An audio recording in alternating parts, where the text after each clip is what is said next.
Some of the views expressed on the Mormon Channel are solely for the education and inspiration of our audience and may not represent the official position of the Church. I'm Nathan Wright, and you're listening to the Mormon Channel of The Church of Jesus Christ of Latter-day Saints.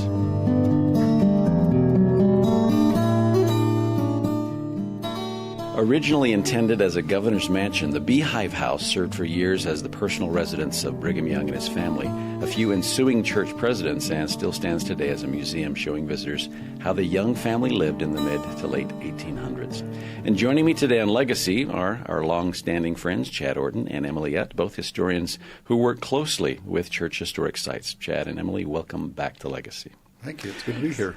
I must say you're both really good sports for coming back to the radio so much. We're really glad you're here. But for those of our listeners who may be new to Legacy, I'm going to have you reintroduce yourselves. Tell us a little bit about your background, what you're currently working on. Emily, ladies first. Oh, thank you. So I work with the Church Historic Sites program, and my specialty is in church architecture. So on the Beehive House, Chad and I worked really closely together on understanding the history of the home and the people who lived there. So I spent most of my time on this project crawling through the basement, up in the attic, looking at how the house has changed over the years, and then looking at furniture and room use. And then Chad was brought in and did a lot of the other understanding the family issues. So my expertise is really in architecture and buildings and how we've used our sacred buildings for the last 150 years. Excellent. Chad? Well, Emily, I think, has given a lot of my background as well. Sorry, Chad. That's great. That's great. I, too, work in historic sites. My first project when I was brought over into historic sites was to work with the Beehive House to do a lot of the historical research on Brigham Young, the home, and other aspects of that, what I think is a magnificent complex, the Beehive House complex. And it's so accessible to an historian who lives in downtown Salt Lake City or works here. So Not only accessible to historian, accessible to all. Right. All people. Now, before we get into some more of the specifics of the Beehive House, perhaps we can start with an overview of the Brigham Young property in downtown Salt Lake City. What kind of structures or types of labor was being performed at the time on that property? Great question, because the Brigham Young property, we now look at the Beehive House and the Lion House and view that largely as the Brigham Young property. Right, as a quarter block or so. A quarter block or so, but it took in several blocks. Yeah, I think of this as more of an estate than a property. Wow. He had two houses. Well, he had more than two houses. He had multiple homes. He had his own set of barns and a carriage house and stables and his own blacksmith shop and school and baptismal font / swimming pool. I mean, his estate went on, and it went up into City Creek Canyon a little bit, and almost all of church headquarters would have been originally part of Brigham Young's property. It's a busy, bustling place with lots of people working, managing the farm, managing the house, and then all of the visitors coming in wanting to meet with Brigham Young and church leaders. It all happened in these couple little blocks. Yeah, he normally had the block where the church administration building, the church office building, the block to the east of that where the Brigham Young Historical Park is located, and the block we're describing in a lot of ways is the block that he was given initially when he arrived in Salt Lake. Over time, that shrunk as he gave portions of that property either strictly to church use or to other individuals. So what was the impetus for the building of the Beehive House? Brigham Young needed a governor's mansion. He was governor, Indian agent, and church president. He needed an official residence as a place to live and a place to host official guests as they came into the valley. So construction started in about 1850. It was early, about 1852, and was finished about 1854 as a grand, majestic building because this was the official showpiece of the church in Salt Lake. It wasn't the first home that Brigham Young had built in the valley. There were some homes, log cabin row, situated just east of where the church office building is. They built what was known as the White House, but they needed a home that was better suited for his many roles, as well as a home that would support his growing family. So the determination was made to build the Beehive House. And as you look at the Beehive House today, and Emily will probably get into more of this, the house that Brigham Young built is not exactly the Beehive House as we see it today. While the first part of it that's facing South Temple is the same, the back portion was basically a 1.5. Now it's a 3-story building, but then it was 1.5. And a lot of people think, well, this is a large building, but for a governor's mansion, if you compare it to other governor's mansions, such as the governor's mansion today, it is really quite a relatively small building. Yeah, the original home was 2 stories on the part that faced South Temple, and it's an adobe building on a stone foundation. And on the main floor, you had a large parlor, a little teeny tiny, could have been a bedroom, could have been a little almost a closet size. And on the other side of the hall would have been a bedroom and then a couple of closets on the main floor. And then that's it. And then the upper floor would have had a large greeting hall and 2 bedrooms.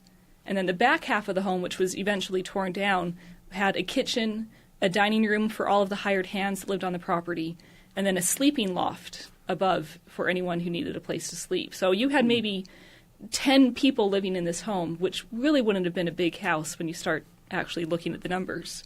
And what's interesting about it is that when you step up to the Beehive House, you actually see 4 buildings. And we focus on the Beehive House, but the Beehive House, the Lion House, and then those 2 little offices in the middle tell this really amazing story about what Brigham Young's roles were in the church and in the world, and then how Salt Lake City evolved and changed over the years. Because all 4 of those buildings changed as function changed, as Mormonism changed. And so when you look at the Lion House compared to the Beehive House, they're built within a 2-year period, but had very different functions and have now split off and are doing 2 very different things, all adobe buildings with stone foundations. You know, at the time, the Beehive House was considered more a public, the governor's mansion, while the Lion House throughout Brigham Young's time was more of a family. It wasn't as accessible to the public. Brigham Young used to greet visitors in the Beehive House. Very seldom would they take individuals over to the Lion House to meet the family. That was kind of an area that was reserved for the family, as well as for hired hands or those who needed a place to stay, lived in the Lion House. Let's take a step back and talk a little bit about the construction. Who was architect? Probably someone people recognize. Architect of the Beehive House was Truman O. Angell, who also designed the Salt Lake Temple, the St. George Temple, and was involved in the Kirtland Temple. He was a very big deal in church architecture.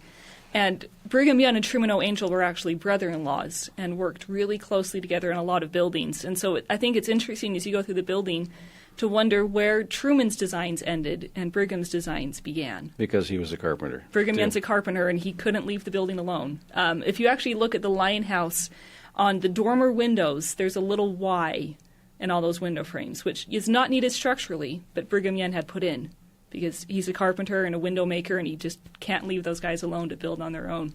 So Truman O. Angell designed the building, and they hired local people coming into Salt Lake who needed work. And the construction process actually went pretty quickly. They started about 1852. Mary Ann was moving in about 1854. And that's Mary Ann Angell, Truman's sister, Brigham Young's wife. So and then the family moves in 1854, and then in the 1860s they add on a little bit to the house, and then in the 1880s they add on a little bit more, and then in about 1900 they add on a little bit more. In 1930, they add on a little bit more, and so until you get the house that you see today. So, and actually, Truman O. Angell designed all 4 of those buildings, those offices, and also the Lion House.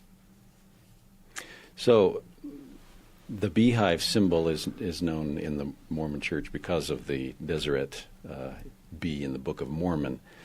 Where is that the reason the Beehive House is called what it is? I mean, that is one. I mean, this was the state of Deseret.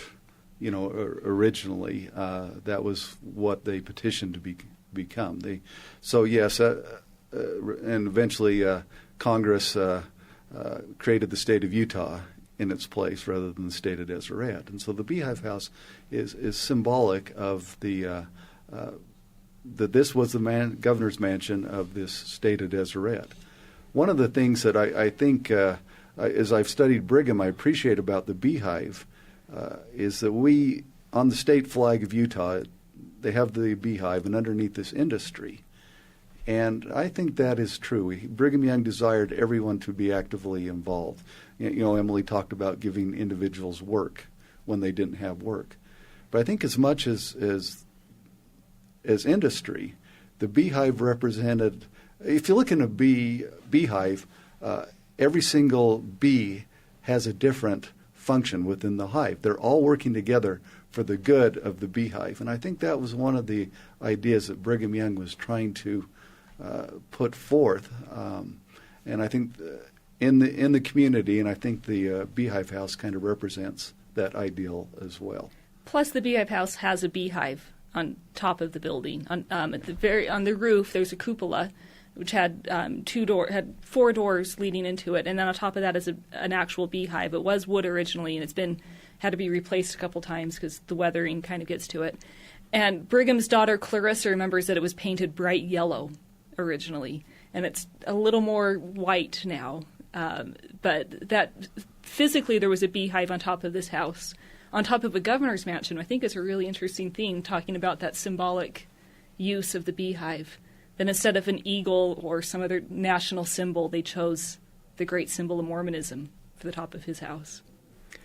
So tell me about the style of it, the construction of the building. Something that, I would understand, perhaps.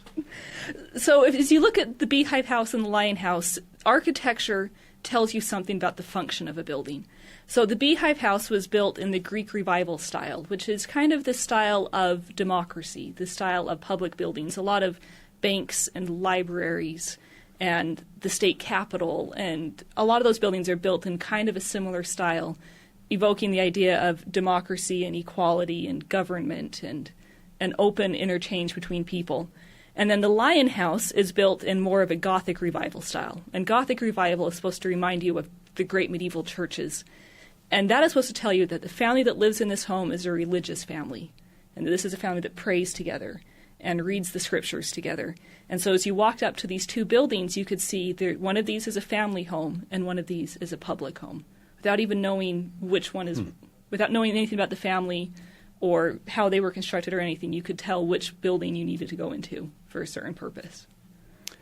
So drilling down to a specific part of this building, you said it was done with adobe brick. Is that true? Yes. These buildings are adobe.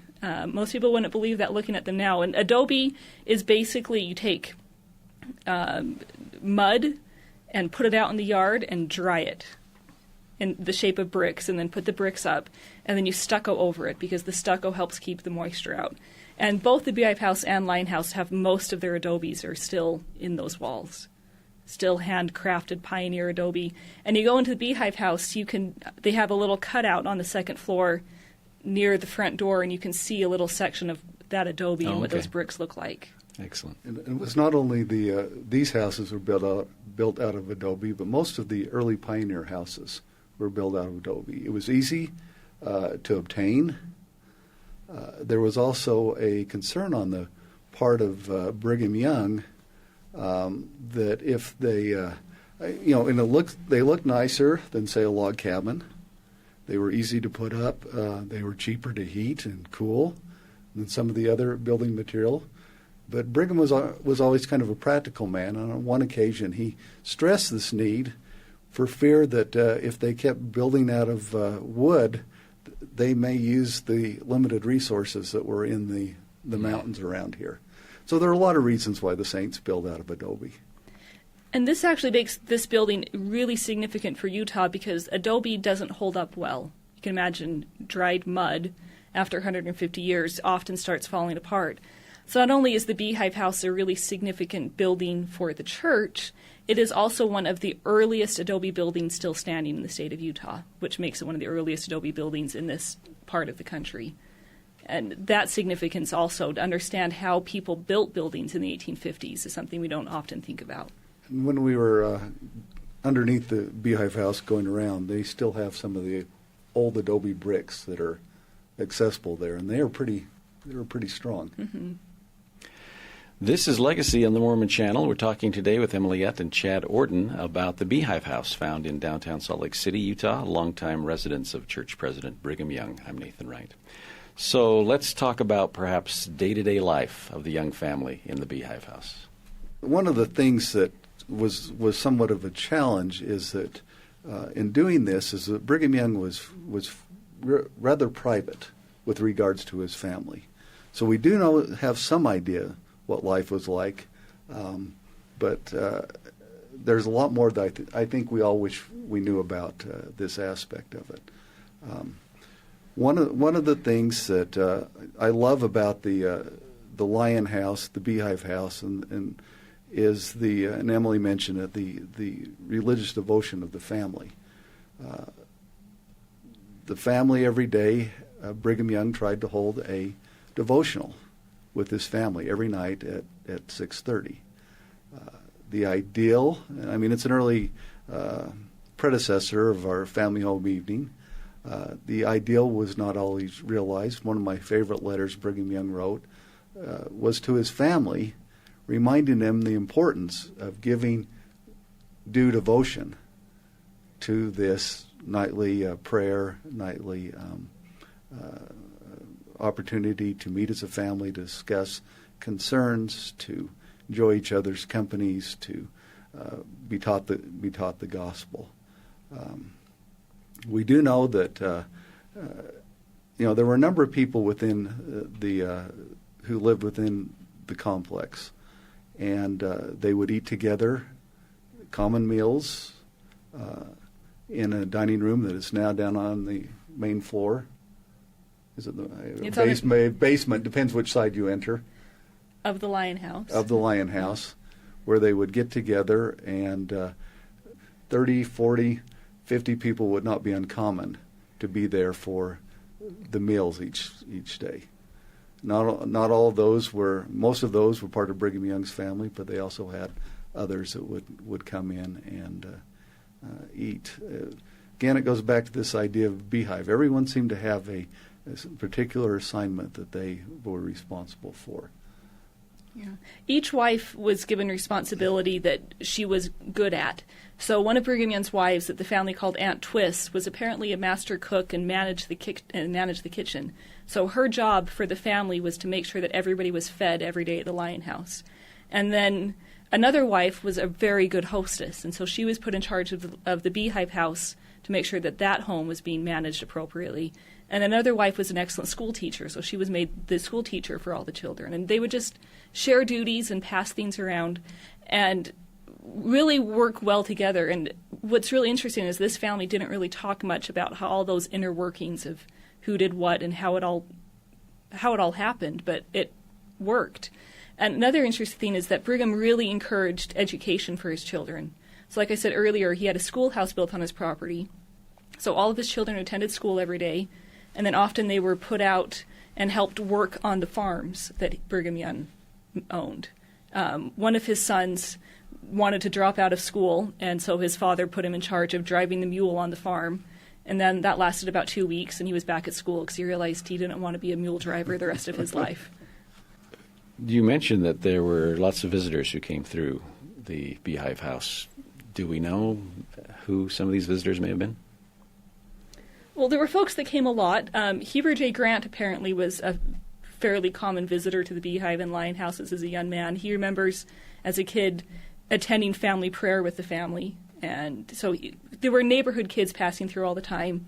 Every church leader and almost every church member probably would have been in this home at some point. If they came to Salt Lake, had official church business, they would have ended up at this home. And then there's more famous visitors. Mark Twain came to the Beehive House. Ralph Waldo Emerson, General Sherman.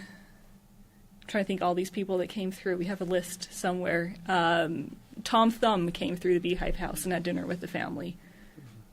I mean, anybody who was anybody, and a lot of people who weren't anybody. Over a space of a decade, he had thousands of people come into the home. Yeah, we have one of his register books, I'm trying to think what the official term, where people would sign. And over the course of 1 year, there were over 3,000 individuals who signed, having come to visit him. These weren't the traditional, the Heber J. Grant showing up. These were largely out-of-town visitors. People would come and want to see Brigham Young, and when he was able, he would take opportunity to meet with these individuals. Very time-consuming, but yet he took the opportunity to do it.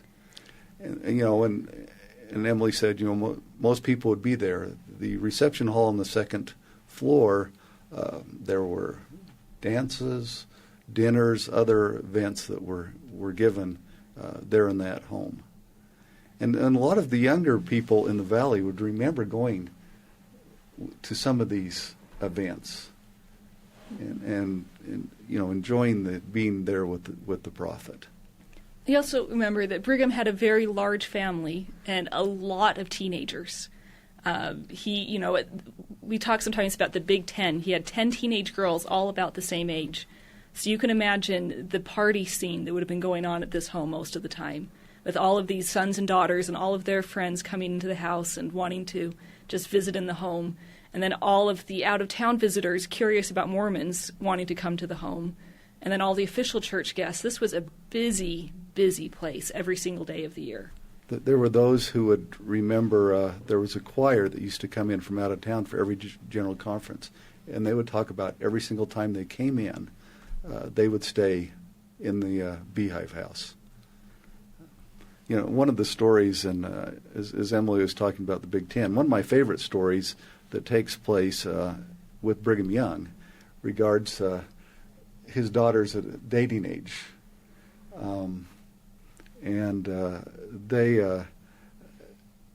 They would all get together, and this was the parlor in the Lion House, but they were very much connected, these two buildings. There was a hallway that ran between them. They were dating, and they decided to make the room a little more to their liking, and so they took books and put it around the lamp so that it was a little darker. And Brigham Young opens the door, looks in on his daughters and the boys, and doesn't say a word. But he walks over, moves all the books from around the lamp, and then he says to his daughters, "My daughters will now go upstairs, and I'll say goodbye to their gentlemen callers." The end. Yeah. I thought that would be very intimidating to go to Brigham Young's home. But it's how he managed that big house. Usually very calmly, very quietly, because he had a lot of people to take care of, and he was very concerned about his family and keeping them happy and fed and thinking about life. And he did everything he could to help that family thrive. I mean, to the point of building the Lion House, which is basically a dormitory. That's a big house, even by modern standards, just so his family could all live together and interact well. And there were a lot of people living there. One of the visitors, and I don't know if he stopped to count, said, I met all 75 residents of the Lion House. It's a big house, but when you start putting 75 people in there, wow, it gets small real quick. Brigham is an amazing individual in how he tried to teach and raise his family. He spent a good deal of time trying to teach them what they should do, what their responsibilities were, what their duties were.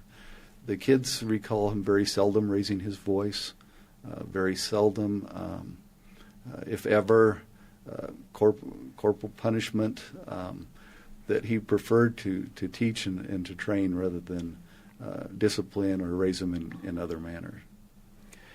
We talk about other church sites of some of the things that occurred in the church while we were there. Let's say, the Liberty Jail, certain sections of the DNC, and what were some of the things that occurred inside the Beehive House that we can relate to church history? We frequently focus the Beehive House just with Brigham Young, but for more than 50 years, this was a home of prophets. Brigham Young lived there for the first 20 years, but there was also where Lorenzo Snow. No, I'm sorry, I've skipped one. Yeah, Lorenzo Snow and Joseph F. Smith also made this their home. For more than 50 years, this was a place where the church was run, where it was governed. And there are a lot of things that are taking place. I mean, one of the first things that come to my mind, it was within these walls that they organized the rescue of the handcart pioneers. They oversaw the implementation, the reorganization of the Relief Society, the auxiliaries, the young women's organization, the primary were discussed and implemented within these walls. Maybe even some battle plans during the Utah Battle War. plans you during think? the Utah War, You think? absolutely. Yeah. This is where they met and considered how they were going to deal with that. When the Mountain Meadows Massacre happened and that runner came to Salt Lake to consult with Brigham Young, he would have come into the Beehive House in Brigham Young's office for those discussions. And then to take it even further, the plans to dedicate the Salt Lake Temple would have been large part planned in this office complex. Lorenzo Snow and Joseph F. Smith becoming presidents of the church, which then also means the introduction of Family Home Evening officially for the church. And then Section 138 was received in the Beehive House in one of the upstairs bedrooms. In the last few months of Joseph F. Smith's life, as he's an invalid and is being kept to his room, he's pondering the scriptures. And Section 138 is received. And that room is still there, furnished a little bit differently right now. But you can still go up and have a moment and think about that revelation and its impact on the church. Yeah. I mean, it's great because he identifies it. Last night as I was pondering the scriptures in my room, and you can go there and have that somewhat the same experience. So the Beehive House was basically a precursor to what we have which is the administration building. I didn't say that very well. Yes. The Beehive House was used, I should say really the office next door to the Beehive House was church headquarters from 1852 to 1918 when the church administration building was built. And then the church administration building, that's where all church employees really were headquartered until the church office building was built in the 1970s. So these two tiny offices, if you imagine if you walk in there trying to fit all church employees in those two little rooms would be impossible today. But from those little spaces, they managed the growth of the church. What is that, 70 years? And if you go into we call it the president's office now, I mean, there are great pictures of later church presidents meeting within that office, not only Brigham Young. We haven't talked a lot about the offices, but originally the one closest to the which now the president's office was the governor's office, and to keep things separate, they also had the church president's office, which is now the office where you enter and begin your tour of the Beehive House. Yeah, and so you have the church office building, and then and then the church president's office, all connected by a hallway. And that little hallway, when you first walk up to the Beehive House to start your tour and go into that door, that was a telegraph office that Brigham Young had built inside his office complex, so he could receive the news of the day as it's happening. So you can imagine a telegraph operator was sitting in that room, running messages back and forth between Brigham Young's office and the church office, and there would have been clerks in that church office, the one on the west side, taking notes, transcribing letters, managing all the day-to-day affairs of the church. And in the early days, that office was also used as the church's tithing office until it was moved kind of to where the Joseph Smith Memorial Building is now. And then in Brigham Young's office, you'd have these 1,000 visitors coming in. The First Presidency and the Quorum of the 12 would have been meeting in that room, discussing what the church needs to be doing, planning construction of the St. George Temple and the Salt Lake Temple. And really, this would have been a very exciting place to be visiting every day. The reorganization, I forgot the earlier reorganization of the priesthood, so we have the organization of the church as we know it now was done in this office. And another interesting thing is that the layout of those offices have actually changed. And if you go, this is something that most people will never get to do, which was really kind of fun, was to crawl underneath these offices. And they're these tight crawl spaces, maybe 2.5 feet deep, full of all of the plumbing and electrical equipment, and to crawl through and see the original foundations for these buildings. And you could see where there used to be a fireplace that's been removed and a wall has been moved. So we have a really good idea now of what these buildings looked like in 1854, and then in 1860 when they were remodeled. So the buildings really do tell a story if you stop and look at them really closely.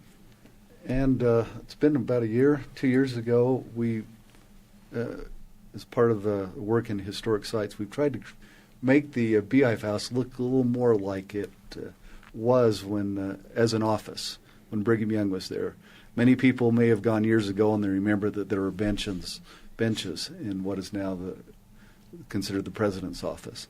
Those have been removed. Desks have been brought in to make it look a little more like you were going back and visiting the office, not necessarily Brigham Young's, not just Brigham Young's time, but for later presidents as well. And that's going to continue to change. We have plans to put in one of those registers from Brigham Young's time so people can flip the pages and see who visited and what countries they're visiting from and what they did for a living, and bring in some additional furniture and additional artwork to really get a sense of that early period for the church. Yeah, we've hung all of the portraits of the Quorum of the 12 on the walls, and if anybody can tell me who they are in order, they'll win a prize of some kind. So far, only a couple of people have been able to do it, to name all of the apostles in 1854. We can name them today, but most of us probably couldn't name them then. That's true. On your next tour, see if you can do it. So as Emily said, we've hung some items. We're hoping to get some other. People would comment on these items and talk about the things on the wall with Brigham. And I mean, there's some of those stories are absolutely great. One of the ones that I think says a lot about Brigham Young is he had a painting on his wall, a lithograph of a painting of Albert Bierstadt's Sunlight and Shadows. And Bierstadt's a famous painting, and somebody commented on it. And Brigham Young says, well, a lot of people think this is a great painting, but I don't see it. But then what I love is he said, well, the problem may be is I have it hanging on the wrong place in the wall. Maybe I need to hang it somewhere else so I can see it in a different light. 1850s feng shui. Yeah. But the fact that he's hanging on this wall a painting that he doesn't like that somebody's given to him, I think is really quite, says a lot about him. We're visiting today with Chad Orton and Emily Utt of the Church History Department, and the topic of discussion is the Beehive House in Salt Lake City. And, of course, you can't talk about the Beehive House without the Lion House, which we've been including quite a bit. Tell me about the evolution of the Beehive House. It eventually was not the church administration building anymore and fell into different hands. How did it all fall out? Well, just before Brigham died, he actually deeded the Beehive House to his wife, Lucy Decker, which then took the home out of church hands. So she was free to do with it whatever she wanted. And so in the 1880s, she sold it to one of Brigham's sons, and Joseph... John W. Excuse me. Yeah, he sold it to John W. Young, who was an apostle and a very influential church leader. And John W. started a expansion campaign of the home. He tore down the back half of the house. He built a 3-story addition on the north side of the home, and was in the middle of the renovations of the house when he had a financial downturn and lost the home to the bank, which is a bit of a problem for the church. And then another man bought it named John Beck, who was a railroad man, who shortly after he bought the home and continued the renovations also had a financial downturn and lost the house in a sheriff's sale because he hadn't paid his taxes that year. And so the church stepped in at that point, and that's when the church bought the home, and Lorenzo Snow moved in and finished the renovations and made it a proper church president's home. And then Joseph F. Smith moved in at Lorenzo Snow's death. And after Joseph F. Smith died, Heber J. Grant didn't want to live in the home. He was happy where he was and decided that he didn't want to move back downtown and live in the Beehive House. And so in about 1920, the church had a very large, beautiful, empty building, which then gave an opportunity for the young women to step in. As Salt Lake was beginning to grow after World War I, there were all these people coming in who needed a place to live, needed kind of a sheltering hand to help them out as they navigated life in the big city for the first time. And so the young women turned the building into a dorm, and for all these young girls coming to Salt Lake from rural communities. And the house was adorned clear up until the 1950s. 1959, as I recall. Yeah. Yes. And so I still meet women who lived in the beehive house. They would come into Salt Lake. They'd maybe live there a couple of weeks. They'd live there a couple of months. Sometimes they'd come there for a week, and then they'd get married in the temple and then go back to their small town. And so it was this very interesting place. And the Lion House became a social center. So the girls would live in the beehive house and then go to the Lion House, and they'd have their meals there. They could join the writing club or the book club or the dance club, or write letters home to their parents and be kind of a social center, and then live in the beehive house. And then in 1959, as the church was looking at rethinking Temple Square and church headquarters, there was an idea that maybe the beehive house is not needed anymore. And so a plan was put forward to tear it down and build a parking garage. And you can imagine the cry that went out from church members about that. And the church quickly changed their mind and instead of tearing down the beehive house, restored the beehive house into what people see today as a museum and as a memory to Brigham Young and those early church leaders. And so what am I going to find if I walk through the front door today? I'm a visitor, first time to Salt Lake City. Here I go. What I hope people get the message from the Beehive House, the idea that you learn about early Utah and how it was directed as the community by a prophetic leader who wore multiple hats. So prophetic leadership, the sense of community that in Utah history, family, devotion. These are messages that I'm hoping people will come away with and appreciate from their time in the Beehive House. And it's not only prophetic leadership of Brigham Young, it's prophetic leadership of multiple prophets, and it's community from 1852 clear up to 1959, because this was a community center. And this was the showpiece of Salt Lake, that these ideas and trends are, these things that we value today in the church are not just new things, that Brigham Young was advocating them, and Joseph F. Smith advocated them, and that there is a continuity between the way that the church operates now and the church operated then. And you can step back a little bit and you can get a sense of a pioneer home and what it feels like to be in an adobe house and looking at pioneer furniture. And find out these people who were dealing with the same challenges and struggles then as we do now, and learn from how they dealt with these. Is there any one room or historic piece that really stands out in your mind?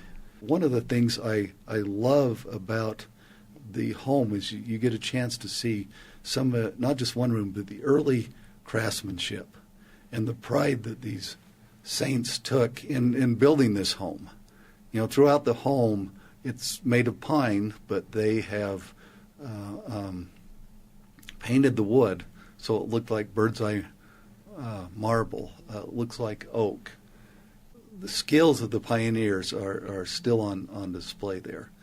And that's one of the reasons I really do like the offices for that aspect. You get a chance to see things up close and understand what was happening there as far as the history of the church. Oftentimes we overlook the offices and want to get right into the Beehive House, but those are very, I think, important in displaying these aspects of this marvelous structure. There's a couple of pieces of furniture I really like in the home. One is actually in the offices. There's these desks on either side of the walls, and those desks are original to that room. And they were built by a man named William Bell, who was the head carpenter for the church in the 1850s and 60s and did really beautiful work. So you go into those offices, I see an original artifact like that, and my imagination goes wild. I can see clerks sitting there, and I can see them opening and closing and working those desks, and then running up the stairs to the storage areas. And then there's a couch on the second floor in the sitting room, and it looks like this really beautiful rosewood couch. It has a red velvet kind of cushion on it, and that's actually pine. It was also made early on in Utah. It's a very beautiful piece of furniture, and that was the couch in the Lion House parlor that we moved into the Beehive House. It's a little bit safer for it. So as you go through the home, you're going to see original pioneer furniture kind of intermixed in some of the rooms. And then you're going to see some really nice furniture and furnishing styles from the later periods of the home. So as you walk through the house, you see kind of these layers of history on top of it. You might have to look a little bit closely, but they're all there on top of each other. And part of the Beehive House is like there's a room, a school room. We're trying to tell the story of Brigham Young. Of course, he had a separate schoolhouse. They also taught classes in the Lion House, but that room is there to remind of the importance of education. I love the story that is told in the Beehive House. Another thing you can actually do is, as you go to lunch in the Lion House, you can sit in Brigham Young's dining room and eat your lunch where he would have had his dinner every day.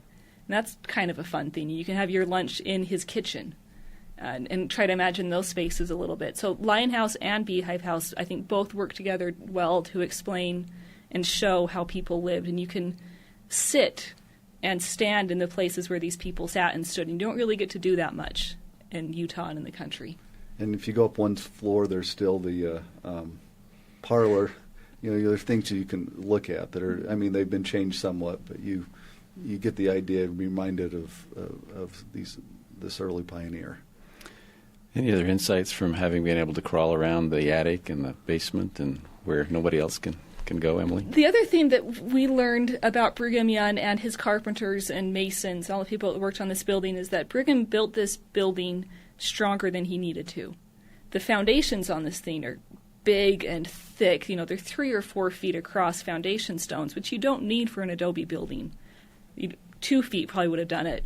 And I think that says something interesting about Brigham Young and his family, that they built stronger than they needed to because they wanted these buildings to last, just as they wanted this idea of Mormonism to last. And most people will never see those foundations, so trust me, they're big. Who would have guessed so much could happen within the walls of an adobe brick building? Let's talk about, just briefly, the hours of the Beehive House. The house is open almost every day of the year, usually about 9:30 or 10 o'clock in the morning until dark, so 8 or 9 o'clock at night. And the tours are free. Sister missionaries are always in the home ready to take you around. The tour takes about 30 minutes, and they can show you everything that we've discussed today are things that the sisters are comfortable with and can talk about. Do they still give you a piece of horehound candy? They actually don't. One of the things that discovered over the years is that frequently the horehound candy was deposited in the dirt outside the door because that's, as you've had it before. I grew up on it, so I was probably one of the few that actually ate it. You actually liked it? Instead, now they give you lemon drops. And actually, they've stopped that, too. Oh, they used to give you lemon drops. Oh, that's sad. Another thing that has happened is that the BFS had this really long tradition of handing out candy at the end, but you don't really like food in historic buildings. Right. Because when you have food, you get bugs. And so we've kind of put a stop to the candy, even though we love it, because some of the artifacts in that building are so precious that we don't want to risk damage from horehounds or lemon drops. Makes perfect sense. Thank you again for joining us today. You're listening to Legacy on the Mormon Channel, a media outlet of The Church of Jesus Christ of Latter-day Saints.